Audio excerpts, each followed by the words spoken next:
আসসালামু আলাইকুম বন্ধুরা, সবাই কেমন আছেন? আশা করি সবাই ভালো আছেন। আজকে আমি আরেকটি নতুন রেসিপি নিয়ে হাজির হয়ে গেলাম। আজকে আমি তৈরি করে দেখাবো সিদ্ধ করা ডিম আর পেঁয়াজ দিয়ে কিভাবে খুব সহজেই বিকালে নাস্তা তৈরি করে নেওয়া যায়, সেই রেসিপিটি শেয়ার করে দেখাবো।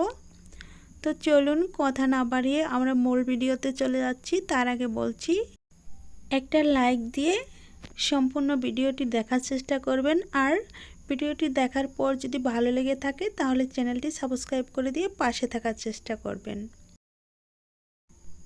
নাস্তাটা রেডি করার জন্য এখানে আমি 3টি পেঁয়াজ কেটে নিয়েছি। পেঁয়াজগুলো আমি বটি দিয়ে কেটে নিয়েছি, আপনারা ছুরির সাহায্যেও কেটে নিতে পারেন। এখন আমি পেঁয়াজগুলোকে একটু লবণ দিয়ে মাখিয়ে 5 মিনিটের জন্য রেস্টে রেখে দিব। এতে করে পেঁয়াজের এক্সট্রা পানিটা বেরিয়ে আসবে, তখন নাস্তাটা মাখানোর পর আর লুজ হওয়ার কোনো চিন্তা থাকবে না। আর পেঁয়াজের গায়ে অনেক এক্সট্রা পানি থাকে, সেটা বের করার একটাই পদ্ধতি, লবণ দিয়ে মাখিয়ে রেস্টে রাখলে সম্পূর্ণ পানি বেরিয়ে আসা চেষ্টা করে। তো দেখেন আমি কিভাবে মাখিয়ে নিচ্ছি। এখন আমি একটা সাইড করে 5 মিনিটের জন্য রেখে দেব। রেখে দিয়ে তারপর আমি এই নাস্তার জন্য সিদ্ধ করে রাখা ডিমটাকে কেটে নেব। সবগুলো মাখানো শেষ। আমি এখানে 3টি সিদ্ধ ডিম নিয়েছি। ডিমগুলোকে আমি মাঝখান দিয়ে ভাগ করে কেটে নিব। একটা করে ডিমে 4টি করে ভাগ করে নিব। আর ডিমগুলো সবসময় এইভাবে হাতের তালুতে রেখে ছুরি দিয়ে কাটার চেষ্টা করবেন, এতে করে ডিম ফাটবে না, ভাঙবেও না। সিদ্ধ ডিম যেহেতু অনেক নরম থাকে, ভেঙে যাওয়ার চান্স থাকে, তার জন্য এভাবে কেটে নিলে একটু ভাঙবেও না, ফাটবেও না। একইভাবে আমি সবগুলো ডিম কেটে নিয়েছি। এখন একটা সাইড করে রেখে দিচ্ছি ডিমগুলো। তারপর চলে এসেছি মাখিয়ে রাখা পেঁয়াজ। দেখেন কতটুকু পানি বের হবে, আমি একটু দেখিয়ে দিচ্ছি। পেঁয়াজের গা থেকে কতটুকু পানি বের হবে দেখলে অবাক।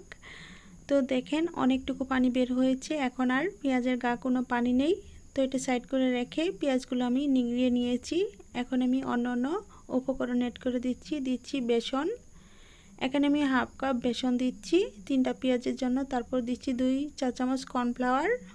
তারপর দিয়ে দিচ্ছি মরিচ গুঁড়ো, হলুদ গুঁড়ো দিয়ে তারপর আমি স্বাদ মতো লবণ দিয়ে দিচ্ছি। লবণটা দেওয়ার পর আমি হাত দিয়ে ভালোভাবে মিশিয়ে নেব।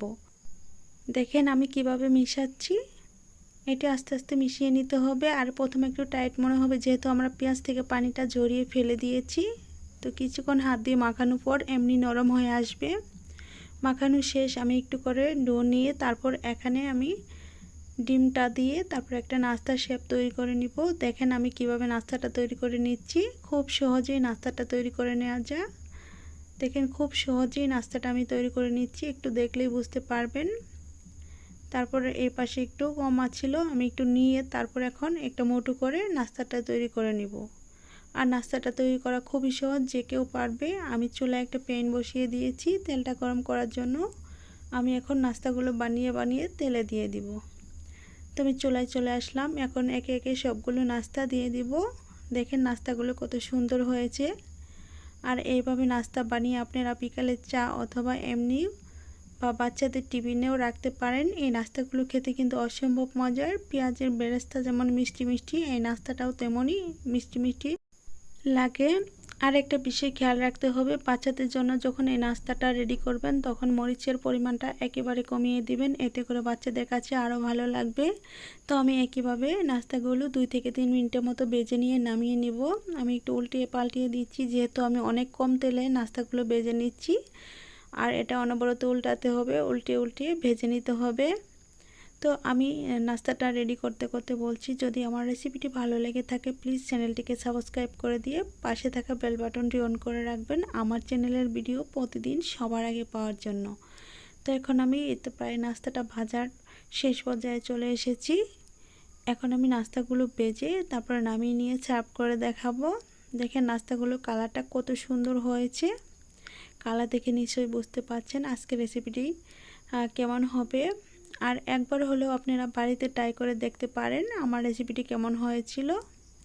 তো দেখেন একটু কড়া কালার করে ভেজে নিচ্ছি, এতে করে নাস্তাটা খুব মুচমুচে হবে। আর ভিতরে কিন্তু ডিমটা খুবই নরম থাকবে, খেতে কিন্তু অসম্ভব লাগবে। তো একইভাবে নাস্তাগুলো উল্টিয়ে পাল্টিয়ে আমি 3 থেকে 4 মিনিটের মতো ভেজে নিয়েছিলাম। এখন আমি নামিয়ে তারপরে সার্ভ করে দেখাচ্ছি নাস্তাগুলো কেমন হয়েছে। নাস্তাগুলো নামিয়ে নিয়ে চলে এসেছি। দেখেন সবগুলো নাস্তায় কতটা মুচমুচে হয়েছে, উপরে দেখেই বুঝতে পারছেন। আর ভিতরে কিন্তু অনেকটাই নরম, খেতে কিন্তু অসম্ভব মজার। আমি এখন এই নাস্তাটাকে ভেঙে দেখাচ্ছি, ভিতরে কেমন বের হবে দেখে নিলেই বুঝতে পারবেন ভিতরে নাস্তাটা কেমন হয়েছে। ডিমটা একদম সুন্দর লাগছে আর খেতে কিন্তু অসম্ভব মজার। আমি বারবার বলছি, কারণ পেঁয়াজের কারণে নাস্তাটা অনেকটাই ভালো লাগবে। তো আমি নাস্তাটা দেখিয়ে দিলাম। আজ এই পর্যন্তই। ভালো থাকবেন, সুস্থ থাকবেন। আল্লাহ তাআলার কাছে এই কামনা করে বিদায় নিচ্ছি। খোদা হাফেজ।